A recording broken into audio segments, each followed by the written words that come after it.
Hello, everyone. Richard Keck here with all things fantasy football. Today, we're going to be talking about the power rankings for week 4 for the DRF Dynasty Fantasy Football League. Been off a couple weeks. I've got a house guest, so I had to move down to the basement. So you'll see all the kids stuffed behind me, from foosball tables to air hockey. We've got quite the arena down here for all the kids that I got. Move the setup down here, probably be down here about a month. So the next few videos probably should be on here. Try to get to these at the very least, every other week. Try to get them every week when possible. But today we're doing the week 4 rankings. We're going to discuss a few of the trades that are made, the positives that were made for teams, and who's already planning for 2022, and then those that are contenders for this year. We're going to count them down backwards like we always do, starting back at number 14, working our way up to 1. And we've got no undefeated teams left. Everybody's got at least one loss. We do have one team that is still searching for their first win, but it's got some good players, so I expect that'll happen here sooner than later.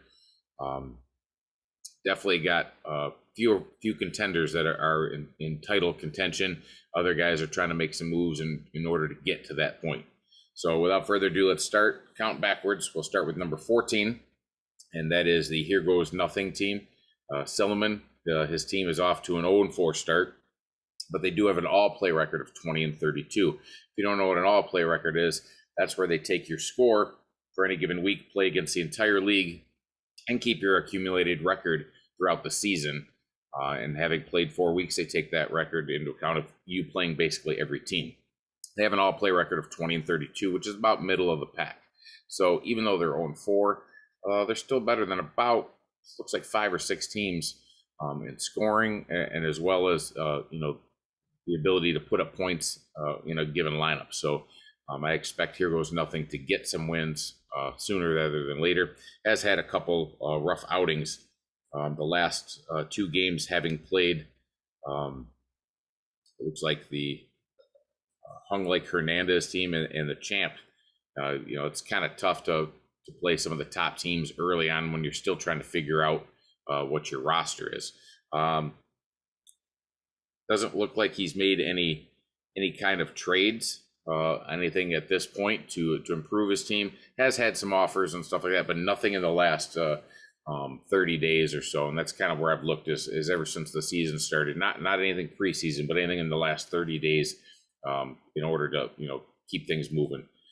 So far, it's a team that hasn't got a first win, but they definitely can put up some points and are hanging about middle of the pack as far as scoring goes. So expect Here Goes Nothing to get some wins, pretty soon. But for right now, they're at 0-4, sitting last in not only the division but the league. Moving on to number 13. The number 13 team is Hung Like Hernandez, and that's Wiggy and his team. He is sitting at 2-2 overall. There are some 1-3 teams that have a worse record than him.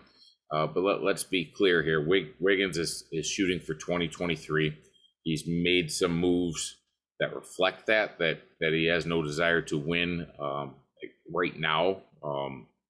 He's not that he's tanking, but he's just in a spot where he's accumulating the draft picks and trying to hold on to them as best as he can. So that way he's got them available to him both next year in 2022 and 2023. Still gets out a pretty decent lineup. He is last in scoring in the league. He's also last in all-play record. It's absolutely to be expected. When you have put your assets into the draft capital, you don't have the players that can put out the points on a week-to-week basis. His all-play record 7-45. And ironically, he has 2 wins. So of the 7 possible wins that he's had, he's able to get 2 of them. So that's very fortunate and very lucky to this point to get those. A couple players that he's lost. He's lost OBJ and Kenny Galladay. There's no ads as far as like players. There's minor players, but those are the major losses on the team. But what he acquired in return was draft picks. So he got more draft picks, got rid of guys that potentially weren't even going to be around Not that OBJ and Galladay won't be playing in 2023, but anybody that wasn't helping him in 2 years from now, or that he perceived as not being a major help, he turned into draft capital, which is definitely a smart thing to do in a rebuild. Still working on my video for how to do a rebuild. Not sure I want to give you guys all my pointers away yet on it, but definitely follow what Wiggins is doing, and he's accumulating draft capital, and thus putting up a losing record. Right now he's at 2-2, but I expect him to get way more losses than wins going down the stretch. So the number 13 team is Hung Like Hernandez Wiggins. Number 12 team is a team that I had ranked high preseason. They dropped a couple spots in the first video, week 2. I got them, down near the bottom in this video as well. The injuries just piled up. That's the Motorboaters, Garrett's team. His all-play record is 8-44. I did get a win. See, this week against Stop Order. So he's at least got on the board win-wise. But it's a team that's devastated by injuries. Not much you can do when your horses aren't playing. And so again, expect Garrett to have potentially another top 3 pick in 2022 when the rookie draft comes. See if he can't grab another running back that's going to get injured for the year next year. So scoring wise, second from the bottom, 315 total points for the year. Nothing special, not even a lot of bench points. So the injuries definitely mounted up and has been a crushing blow to the Motorboaters. So it's definitely a team that looks to maybe make a couple of moves to try to acquire some more draft capital, so that they can have some more picks in next year's draft. So that is the number 12 team, Motorboaters. Number 11 is Nate and the Straight Outta Tomlin team at 1-3. Has an all-play record of 16-36, a little better than the Hung Like Hernandez and Motorboaters. Actually double, or adding them two together to get Nate's all-play record of 16-36. Little bit less than, a little bit more than Motorboaters in points, but nothing special. Right around 349 points for the season. Again, 1-3. Nate's made some moves. He's gotten rid of DeAndre Hopkins, Marvin Jones, and Leonard Fournette were minuses off his team. Deontay Johnson's a plus throughout all of his trades and stuff. Doesn't seem like a win, but definitely draft capital was acquired in those exchanges. And draft capital is definitely what you're going to need down the road. Fournette, 2 years from now. Marvin Jones, 2 years from now. Probably worthless. So it was a good time to move on from them. Hopkins is 29. He'll turn 30 next year. Even Hopkins might not have the value 2 years down the road. And when you're rebuilding, you got to kind of look 2 years down the road. And is that guy going to be available to me? And if so, what kind of condition, what kind of age, what can I expect out of him 2 years down the road? Wiggins is in that same boat, and he's, acquired a lot of draft capital in 2023. So he set his benchmark for that time frame. So if the guy's not going to be around for you in 2023 or isn't going to be that star player that you want, it's time to move on for him and get as much as you can. Nate has done that here so far. 1-3 record. Lost. You got to win against Motorboaters. Lost against Chicago this weekend. The losses are going to pile up a little more than the wins are. Definitely to be expected. This kind of format, this kind of rules and stuff, you're going to take your lumps when you're in a rebuild, and you just got to accept that and kind of know it. Try to sneak the win in against the Champas back if possible, and then after that take the L's. So that is the number 11 team, Straight Outta Tomlin. The number 10 team is future DRF Deputy, coming in at 1-3. Team that's made a lot of different moves. At one time, had Amari Cooper, had AJ Brown, had lots of those guys on their roster, had Aaron Jones, and now has none of those. Has added like Waddle and Sermon and Rieger, and it doesn't seem like the positives have outweighed the negatives, and because of that, I think the wins have, or the record has reflected that. The team's sitting at 1-3. Another team that's got an all-play record of 16-36. 346 total points, which is even less than straight out of Tomlin. Definitely still has a lot of pieces that can turn around and win some games, but for right now, it's definitely doing a little bit of struggling.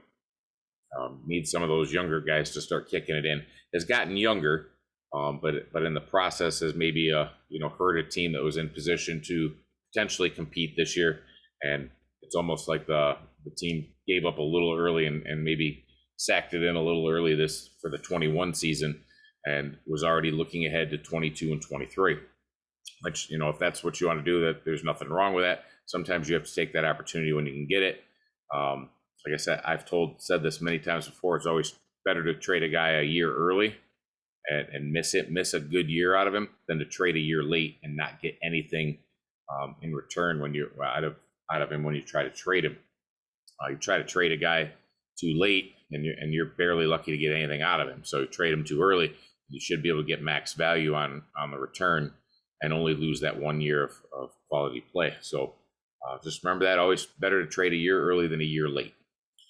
So anyways, future sitting at 1-3, and that is our number 10 team of the league so far.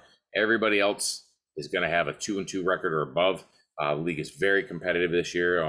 Everybody's kind of knocking each other off, taking them wins early. There's not one team that's dominant. In fact, I see like 4, potentially 5 teams that are in really good shape, and a couple more that are really literally just a player or two away. Belichick being one of them. He's got McCaffrey, who may only miss another game or so at most. So there's a couple teams right in the hunt. So it's going to be a good finish and good year. The number 9 team coming up is Stop Order, who started really hot, coming out of the gate at 2-0, has dropped the last 2 to Chicago and the Motorboaters. Has an all-play record of 26 and 26, so sitting right there around the even mark, dead even mark. Points total is into the 400s. I say the benchmark right now at this point in the league should be about 400. That means you've averaged 100 points per game. Granted, we've seen a lot of high totals, but if you're averaging about 100 points a game or more, you put up a competitive score that can compete against just about anybody on any given day. Now, when you run into a Chicago or a Champ team that puts up 157, or a Chaos team that puts up 159 or something like that, and you're going to lose even with your 100. But overall, there's those on the low end that aren't getting the 100; they're getting in the 65, 70 range, and then you got the ones on the top end that are hitting the 155, 158, 159 range. So anything, the benchmark, the goal should be about 400 points, and Stop Order sitting at 412. So like I said, all play record 26-26. He's made some moves also. He's added pieces like Fournette, Marvin Jones, and Devin Singletary. What he's lost in return was draft capital. So this team decided to do it a little opposite, and instead of add the draft capital, get rid of the players, they added the players, got rid of the draft capital. Not the strategy I would take, but some people say zig when everyone else is zagging, and that's what Stop Order is doing. He's doing a little zigging and trying to do it the opposite way and see if he can get the players to produce the results for him. In the long haul for the season, he should end up with a better record than some of those ones that are doing it the other way. Whether that record will be good enough for him to get in the playoffs, we're going to have to see and see how that plays out. Has lost 2 in a row. We'll see how it happens going forward from here on out. So that is the number 9 team, Stop Order. The next team up is Show Me the Money, and that is Barton's team. Barton, if you guys remember, had a good team when he was in this league. He left. Someone took over his team, and then at the time he just wasn't able to play with us or whatever, and had some things going on. Wanted back in. We had a team opening, so he took back over a much worse franchise. He's done very well in turning the franchise around. It's sitting at 2-2. It's not super competitive yet, but you can definitely see the improvement from where the team was taken over. It was not a very good team at all, and he's done very well in fixing the roster and acquiring some draft capital to fix the roster even more in the next couple of years. Has an all-play record of 17 and 35. Hasn't done a lot of trading in the last 30 days that have changed the roster dramatically. Has added Jamal Williams for Van Jefferson, sitting at 2-2. It's kind of is in the hunt. Is not in a terribly bad spot. Sitting at that 2-2 spot. I mean, the best team in the league is 3-1, so you're only a game out in the division, no matter what division you're sitting in. In fact, Belichick leads his division at 2-2. So anybody that is sitting at 2-2 with him definitely is in the hunt. So definitely keep pace and keep trying to go and make the playoffs. Remember, 7 teams make the playoffs this year. That number 1 seed gets that bye. 2 will play 7, 3 will play 6, and 4 will play 5. And the 1 seed gets that nice coveted bye. So there's a few teams in competition to get that thing. We got a long way to go though, so we'll see what happens down the stretch. So that is the number 8 team. Show me the money. So if 7 teams make the playoffs, the next 7 are who I view as the playoff teams right now at this very minute. A couple of those other ones that were in the lower half there have the potential to move up. Others that you can tell have already accepted the fate of the injuries piling up, or just don't have the roster, has advanced into turning their players into draft capital that aren't going to be of any use for them. So the top 7 here are all definitely going to be in contention, and these are the guys going to be fighting to try to make playoffs. The number 7 team is Paxi and his River Rats team. The River Rats are 2-2, and their all-play record is 28, 23-1. So nice, they're on the positive side. Scored 432 points, which is higher than stop order, and kind of really closer to the league average. There's literally like 3 teams that are above that. The next 4 to 5 teams all hover in the 400 to 440 range. So Paxi's done really well at getting right in there with everyone else and getting some points. He's added, he lost Jarvis Landry in a trade, but he's added some draft capital. So that's really the only major addition by subtraction that Paxi's done. But he has a really good roster. He's made some great offseason moves. He's put himself in a place to compete in not only his division, but against some of the big boys when he plays them. His last couple games has a win against Show Me the Money, but a loss to Show Me Your TDs. We have a lot of showing me around here. But Show Me the TDs was able to get the win against him. But definitely in the hunt, sitting at 2-2. Not a bad place to be at 4 games into the season. So that's the number 7 team, the River Rats. Number 6 team was a team we had at number 1 for a minute. It's lost 2 games straight. Is Belichick yourself. That is Depew, sitting with an all-play record of 34-18, which is a really good mark. It's actually like 4th in the league as far as an all-play mark. His efficiency is really good. That meaning he puts in the players that score the best on the lineup. I think he has the 2nd best efficiency in the league, or 2nd or 3rd best efficiency in the league. Point-wise, he's sitting at 444, which is tops among that 2nd tier once you get past the big 4. So he's like 5th in scoring. Injuries had killed him last year. They're hurting again. No Michael Thomas, no McCaffrey. Sitting at 2-2 with a good all-play record, good point total. He's going to get those guys back at some point, and hopefully they can stay healthy. And if they do, Belichick is one of those teams that's going to make a late season push to try and make the playoffs. No trades. I mean, it's Depew. You don't trade nobody unless he's done a full report on them and got like 8 spreadsheets and all that stuff. So there's definitely no trades here. Maybe we'll get a trade in 2023. We'll see. So that is Depew coming in with Belichick at number 6. Definitely look for him to get a push as soon as maybe even next week. This week, if McCaffrey plays, I could see him maybe sitting out one more week. But Thomas is coming back. McCaffrey will be coming back sooner than later. And then this team is going to definitely put up some more points. So number 6, Belichick yourself. Number 5 team is Show Me Your TDs. That's Bergie. Bergie's roster looks nothing like it did when he started. And probably by the time I do my next video, it's going to look nothing like that at all. where Depew does no trades, Berge trades everything, anything, and everything in between. Throughout when I went through all of his trades, I tried to do the biggest pluses and minuses. He added Monty and Landry. Unfortunately, both those guys are now hurt. So he's added those, giving up Sermon and Waddle. His last 2 games, he got a loss to DRF and then a win against the River Rats. So he's definitely, River Rats, like I said, is, I believe, one of the better teams also on the rise. So if you get a win in a game like that, you're also a pretty good team.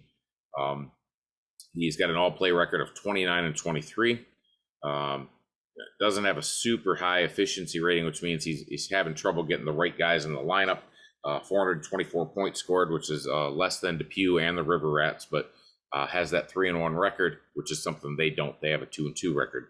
So got that extra win out of it. Again, when you're 29-23 on your all-play record, you got a little better thing than a little added advantage there.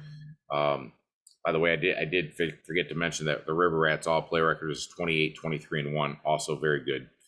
Difference between that and Show Me TDs was the tie that they would have accumulated. So Berge's definitely he's good for the league. He moves players. He's another player funnel like Berge or like Wiggins is. You guys get on the players and you can just kind of funnel them through and it's like putting the guys in a blender and stirring them up, and you never know where they're going to end up. So having guys like Berge and Wiggins gets the players moving around. So that is the number 5 team. Show Me Your TDs. That's Berge's team sitting at 3-1. One of 5 teams sitting at 3-1. So good job, Berge. Number 4 is the Motor City Machine Guns. LaRon Tanner sitting at 3-1. 430 points scored, and an all-play record of 30-21-1. So real good record there. And probably one of the lower end efficiencies because he's had lots of guys score from different places. His only efficiency is about 72.8%. Nothing spectacular, but he's also made lots of trades.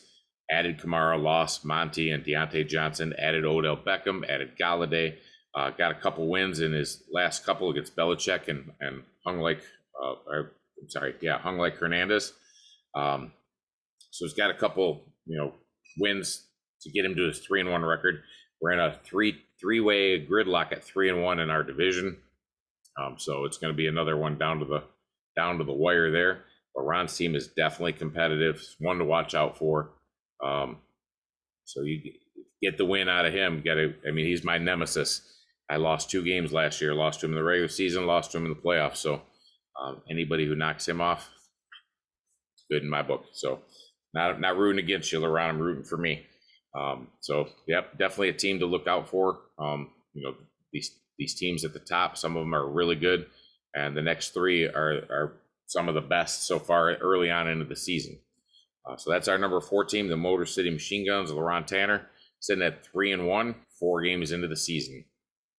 Number 3 is the champ is back, Edlinger, sitting also at 3-1. Got knocked down off his pedestal from number 1 with a loss to Chaos. Got a win against Here Goes Nothing this past week, but the loss last week was definitely the one that knocked him down from the perch. The trades that he's made, there's so many. I tried to do adds and minuses, and I'd cross off people because they'd be traded somewhere else. What I got it nailed down to is a loss of Kamara, Fournette, and Singletary with additions of Clyde Edwards-Helaire, and Hopkins were the big pieces. It doesn't mean there wasn't other pieces. There was definitely other pieces in all of his trades, including some picks, tight ends here and there, defenses, and all that stuff. But the major pieces, those are the major players. And it sounds like he lost, but in essence, he's made his team deeper. This team, they says 3-1. He definitely would like to have Kamara over Clyde Edwards-Helaire, but like I said earlier, it's better to trade that guy a year early than a year late. And he probably felt that now is the time to get max value on Kamara and see what you can get for him. Has added quite a bit of depth. So the team is a little deeper, maybe a little weaker at that starting lineup because you don't have Kamara, but a little deeper. And sometimes depth, is a good thing to have, especially when the injury bug bites. Ask Garrett about that. he has no depth. He doesn't have anybody to put in the lineup. So fortunately for the champ, he has avoided the injury bug, and his guys are pushing 29 years old, 30 years old. He's got Kelsey and Hopkins and Adams and guys that are closing in on the later stages of their career, and he's not going to be able to hold on to them forever, or maybe does and then has to fill them through the draft. So we'll see how he goes about doing that.